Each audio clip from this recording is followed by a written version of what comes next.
Hey everyone, Natalie Marone coming at you here from Chapel Hill, North Carolina, and I wanted to have an educational moment where I explain what is the due diligence fee. Here in our state, in the Triangle area, we have an extremely competitive market. The single most important decision you're going to make as a buyer in the Triangle area is finding a realtor who is going to absolutely be 100% on your side and someone who has creative and thoughtful strategies on how to win a house when there are multiple offers. So when we start talking about multiple offers, one of the things we have to explain is we imagine that we're out shopping and we find the house of your dreams. And you say, Natalie, I want to make an offer on this house. Well, I'm going to call the seller's agent and I'm going to say, hey, are there multiple offers? And if so, I'm going to come back to you and say, listen, there is, in this case, let's pretend there's multiple offers and we need to come up with some good strategies. Now, one of the strategies in our market that people have been using is been doing higher and higher deposits. Now, we have two deposits here, and one is called the due diligence deposit.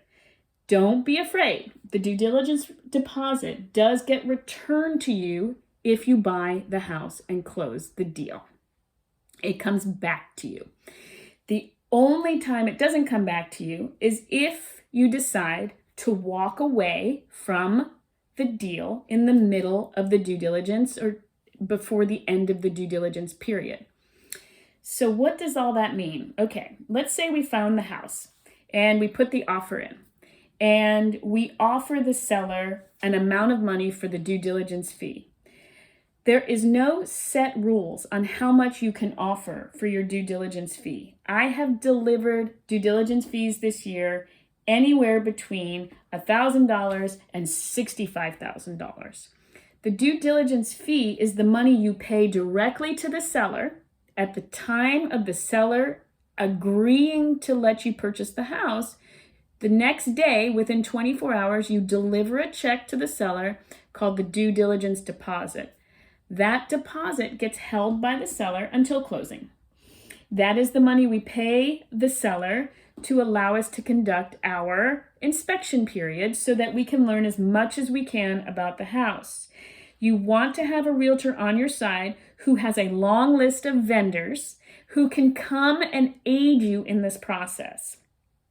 This is one of the most important things that I offer my clients is the agility to work quickly and try to learn as much as we can about the property. And it can be anything from basic inspection to termites, to radon, to pools, HVAC, you name it.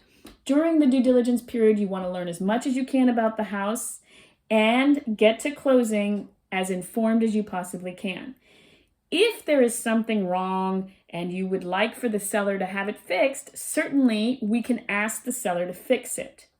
Understand though, here in North Carolina, our real estate laws are written so that we are a caveat emptor state.